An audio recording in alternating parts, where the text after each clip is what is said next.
Welcome to Kalamazoo Lively Arts, the show that takes you inside Kalamazoo's vibrant creative community and explores the people who breathe life into the arts.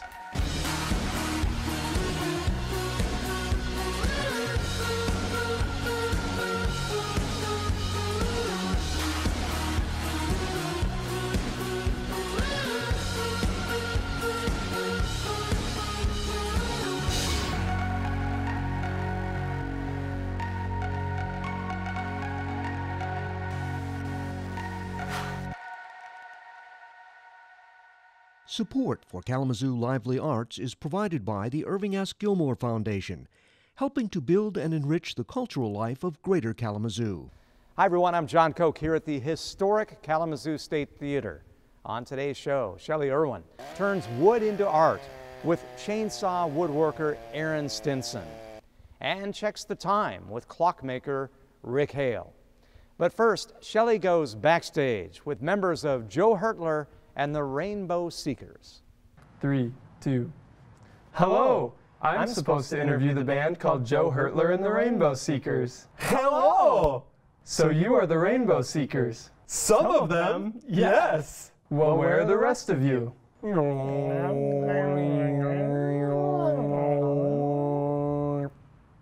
What?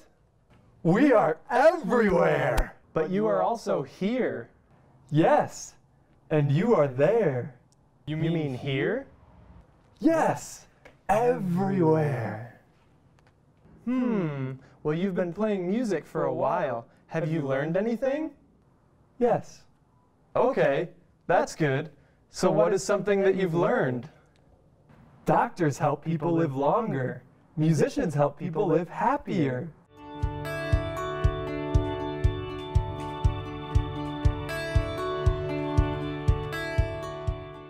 All right, this is all about a little bit of Who Are You 101. Who are you? My name is Aaron Stinson. I play the saxophone for Joe Hertler and the Rainbow Seekers. And who are you? I'm Rick. I play drums for Joe Hertler and the Rainbow Seekers. And who is Joe Hertler and the Rainbow Seekers? Joe Hertler and the Rainbow Seekers are a group of friends who enjoy spreading friendship and Joy. Joy. to the world. But you do it in a musical kind of way. What's that mean? It's true. So we play a lot of music together, and in the past couple of years we've sort of moved toward more stuff that people can dance to and just be happy with each other like at our shows. And because we've been doing that, more people that have that mentality have been coming out. We've been playing even more and more of that music, and it's just been kind of a helpful circle, I guess. Have you traveled much for your music shows? Oh yes, we've traveled through space and time. Why? There are people everywhere, and they all want to be friends. We put a spaceship at their feet and say, "Hello, it's time!" That sounds fun. Yes, people are fun. What's happening nationally? Where do you want to go nationally? Well, we did one national tour last fall, I guess, and it was wonderful. It's awesome to see all the fans, especially in like Denver and LA. But you also see, you go to a city in the middle of nowhere, nobody knows who you are, and you show up and you play a show, and it's a totally unique experience every single time, and you learn countless amounts of things. So it's pretty awesome. Very good experience.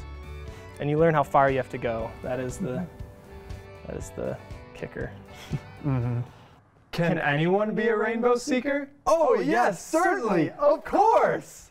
So what makes the Rainbow Seekers so special? We have Joe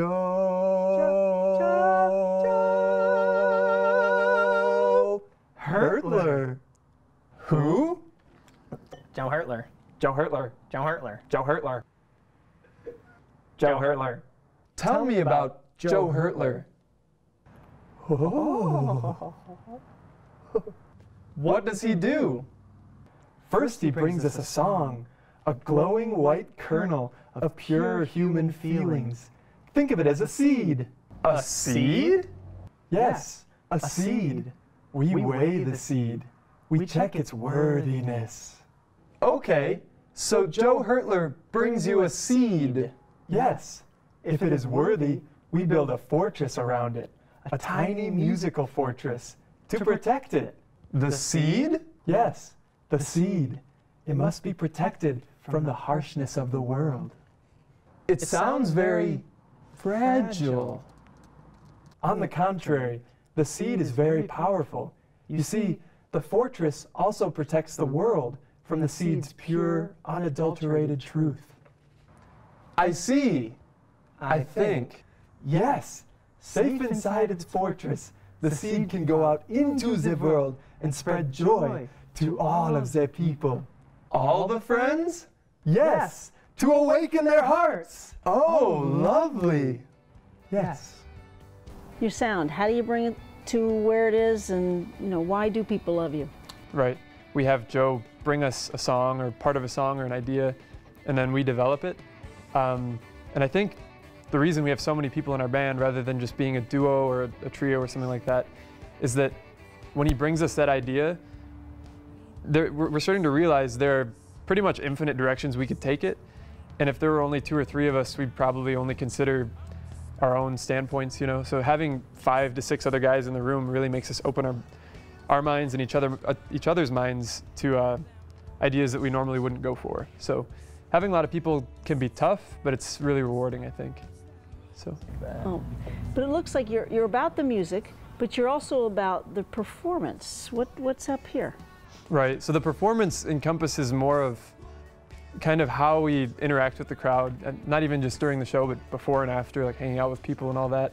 And it's also reflected by how we dress. Sometimes we can wear some pretty crazy things, from a Yeti head part of a costume to just fur, untanned deer fur on the shoulders every show for years.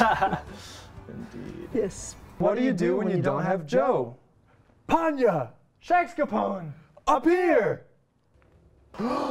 What are these? This is my Panya. And this is my Shexcapo.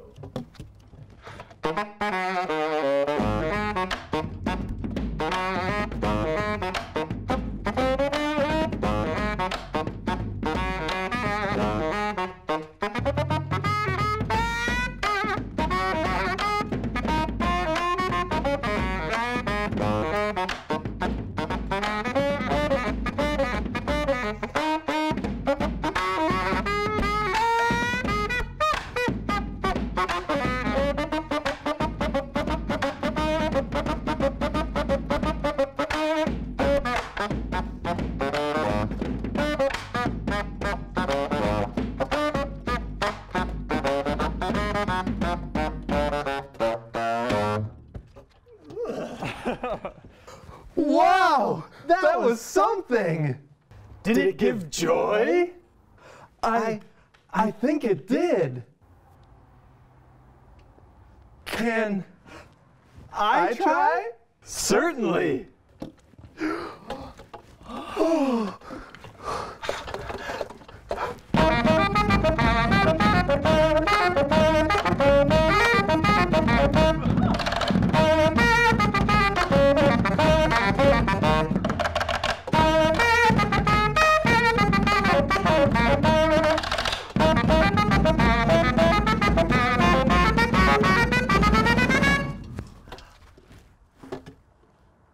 Okay, cool. I think I'm beginning to understand this rainbow-seeking thing. Wonderful. Here's your spaceship. Time to go.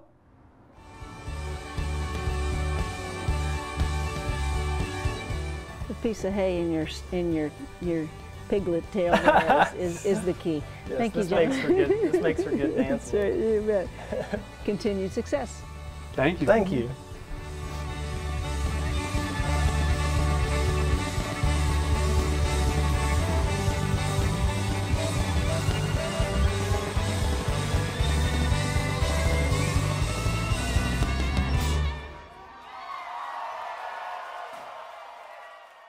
Shelley, Joe Hertler and the Rainbow Seekers just completing a national tour. but this is very much a local band. Yeah, so lucky to live in Kalamazoo and have them in our own backyard, and I bet if you live in Kalamazoo, you've been to one of their concerts. You'll hear the talents of Aaron Stinson, of Rick Hale, and you'll hear them playing saxophone, bongos, drums, and the costumes that they wear will thrill you as well. And they have a lot of talents off stage as well that we're about to explore, because next, Shelley gets precise with Aaron Stinson, the Rainbow Seeker saxophone player, who doubles, naturally, as a chainsaw woodworker.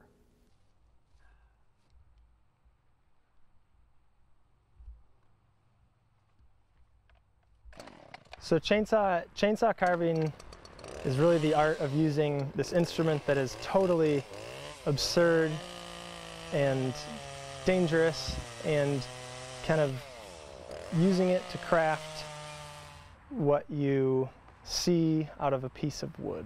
Finding what you want to bring out of the wood is really an interactive process with the wood. It's always unique. Like, I like to spend I spend a lot of time in the woods. I've had a couple jobs where that's kind of where I've resided for long periods of time, and you just start to see things, I think. So when I first got a chainsaw and I learned kind of how to use it, I started to realize that you can, rough stuff out with it, and then you get chisels and you get in there and you just slowly shape it. And you always have to work with the wood. Like, different wood will have different characteristics, and you'll run into a knot and you'll have to change your design, and you kind of are always working with it. It's kind of a nice process.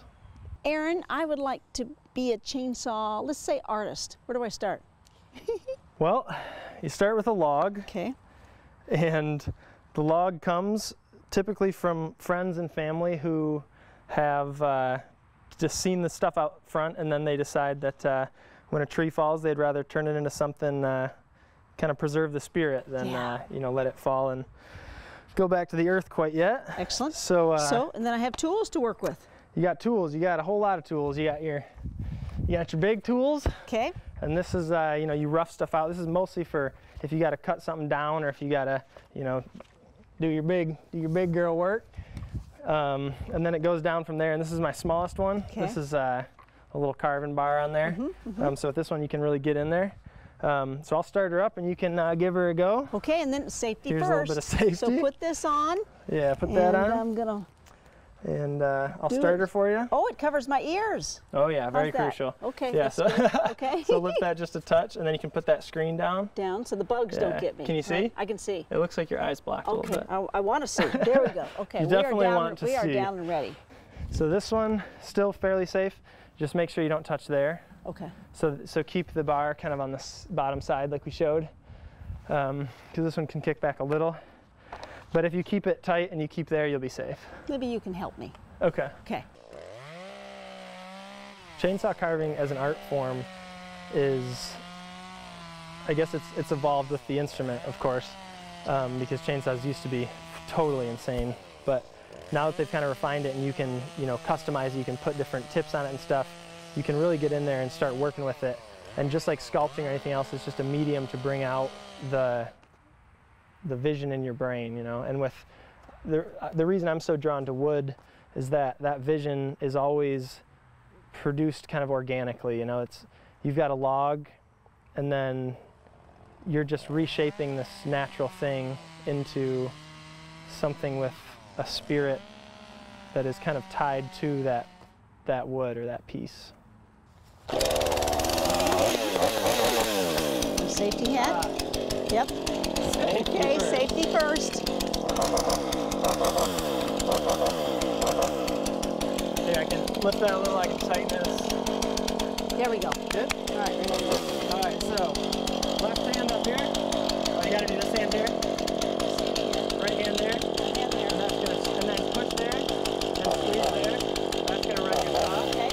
When you're done, you push that down. You can do that for me. Ready? All right, so bring it over here. Right, here we go. Oh, wait, hold on. All right, that's ridiculous. Here, I'll do the cuts. But we can just show you, so.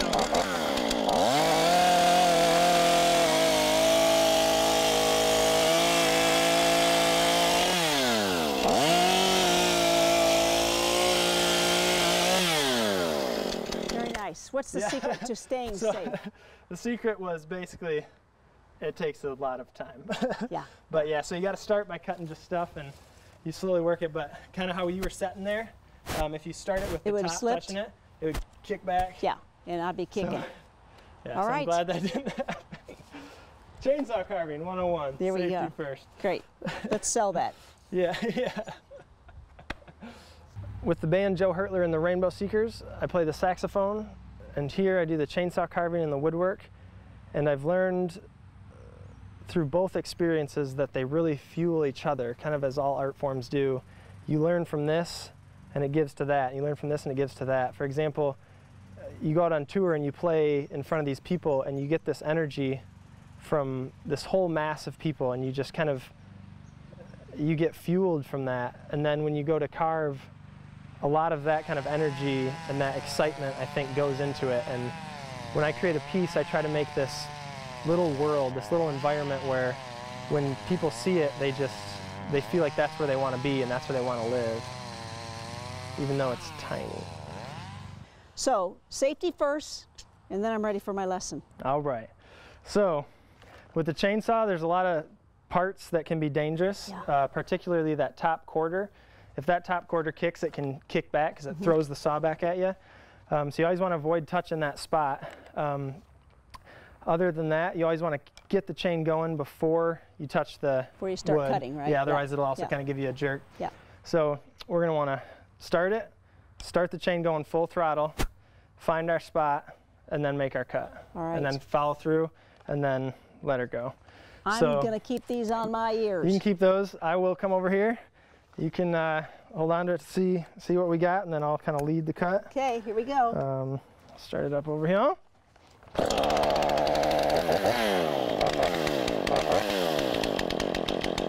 right. Can I help here? So, yeah, you can grab there. Okay. You ready? Ready, go!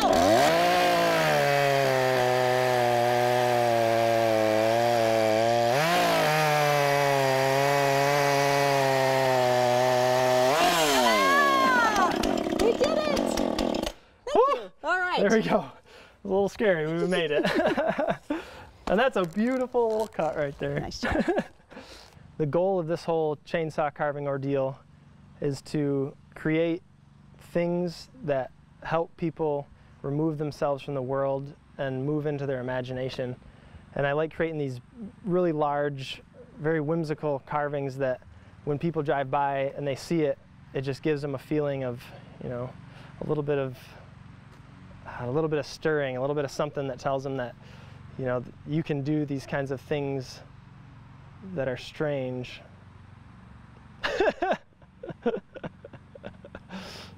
Yes.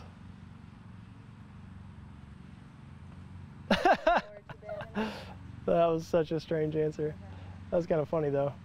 Aaron Stinson, great saxophone player on stage, but this art is something else. Describe this skill. Oh, this is a skill. This is a skill that doesn't use a paintbrush. It uses actually a woodworking tool that is the chainsaw. Can you imagine actually using a chainsaw to bake a bear, to make perhaps a fish? This guy does art that you would not expect, and it is such precision that he uses, and it's custom made. And naturally, these guys are a lot of fun. As musicians on stage, there's some fun stuff as well. Yep, fun stuff, and get a piece. You won't regret it. All right, well, let's stick with the band, because for our third segment, Shelley turns gears with Rick Hale, the Rainbow Seekers drummer, who is also a clockmaker. Rick, how do you make this clock tick? So it's kind of a lot of work. As you can see, there are just lots of little parts, big parts that have little things to them. Lots of tiny things that have to line up the right way. I can sort of take you through the clock and sort of show you how it works. Keep in mind that, so this clock is very much a work in progress. I'm going to be taking it apart and oiling and finishing everything. But it's working. It is working. That's the important thing for now. But eventually the tones in the wood will be deeper and more vibrant grain and all that. So, but the way it works, there's a weight that's pulling this pulley, so it's trying to rotate it. And in doing that, the string comes down here to the center gear. So if you think of the weight as trying to turn the gears, it's always trying to do that. and then the pendulum is always swinging, trying to stop the gears from turning. So the pendulum is trying to stop the weight from pulling the gears, and the length of the pendulum and the weight of it, the distribution of the weight, decides how often it's going to tick and tock and try and stop the gears from spinning. But boy, this gear's moving. It is, yep. So this gear here is called the escape gear. It's called the escape gear because that's where the power from the weight escapes into the pendulum. The weight is really what's keeping the pendulum going, because the gear is transferring the weight's power into the escapement, which is this stuff, and that keeps the pendulum moving back and forth. So on the weekends, like I said, I do a lot of drumming. During the week, I do almost only clockmaking lately, and I have thought about the two because it seems like two very different departments in life, but I've been able to think of them in kind of similar ways, just because with drumming, you're trying to keep a steady rhythm for the band, and that's like the most important thing you can do as a drummer. And with the clocks, when it comes down to it, that's kind of what I'm trying to do as well. I'm trying to create a pendulum that will swing very predictably and very rhythmically. If it changes, then it won't tell the right time. So they're kind of similar in that regard. And I've also enjoyed how they're connected in other ways. Like traveling has allowed me to see trees and different aspects of nature that I would have never seen before, really, especially in the Southwest US. I've never been there before. I had never been there until tour. And the band has definitely exposed me to more inspiration for the clocks. So I've been pretty grateful for that. How do these work? So the hands are linked up to the gears. You can think of the minute hand, which goes around once per hour, as being linked to the center gear. It just spins with that gear. And then the hour hand, because of these tiny gears here, is made to spin 12 times as slow. So it'll spin once every 12 hours. So. And this all comes from the design that you originally, put on paper? Yep. Yeah, and a lot of trial and error, just trying to make sure the clearances are correct and that nothing's jamming up. Especially with these smaller gears, there was a lot of trial and error with that. But I can sort of show you, it's much easier to understand if I make it move in fast motion. So I'll stop the pendulum, and with nothing trying to stop the gear, it's just free to turn. And if I let it spin, you can see the hands start to move. So as the hands are spinning, the weight is also slowly dropping, and you can sort of see the weight pulley here. It's turning very, very slowly. What that's doing is it's allowing the weight to drop a tiny bit every time the clock ticks. And like I said, this hand moves with the center gear, and our hand moves a lot slower because of this gearing combination here. So that's what's happening in fast motion. And when you have the pendulum moving, it's making that motion happen just incrementally and much slower. Great. You're a genius. Not quite. Took way too much time for me to be called that. When I think about why I do this and what's really fueling it, a lot of it has to do with how clockmaking fits my personality, I guess. I've always been kind of an obsessive, detail-oriented person, I think, and clockmaking in all of its complications really caters to that. It's a good fit for what I like to do, first of all, and then it's also just kind of an enjoyable thing on a different level, because I think I'm making things that, rather than clocks that annoy people with alarms, like, oh, you wake up in the morning and the alarm goes off, like it's just kind of an annoying thing. The aim of these clocks is more to fill a space with a kind of a peaceful, calm, swaying motion that, rather than make you think about what you have to do in the future, I like to think of these clocks as keeping rooted in the present. It makes you sort of see things in the now rather than worrying about the future. So I think on both a technical level and on maybe a philosophical level, that clockmaking fits what I'm interested in. Rick is a drummer, so it's all about timing for him. But when we talk about his clocks, these are the ultimate green clocks. Yep, G-R-E-E-N, because they don't run on electricity, nor do they run on batteries. So just imagine that. That's half the beauty of them.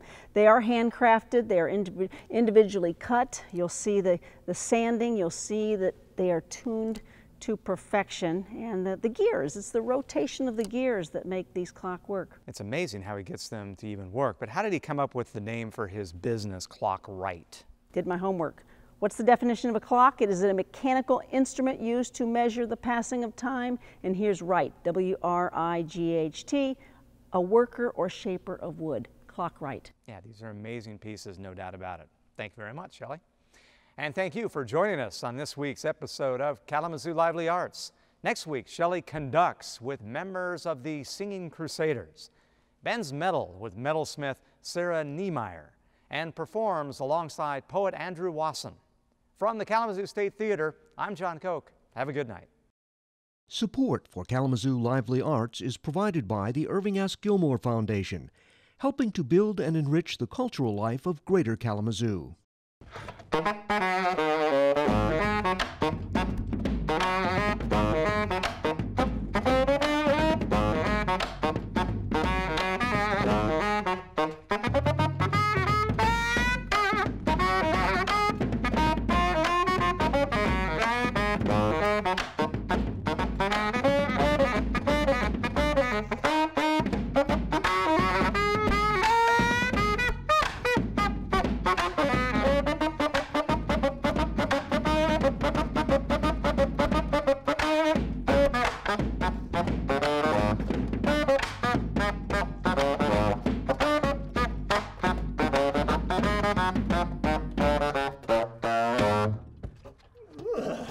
ha.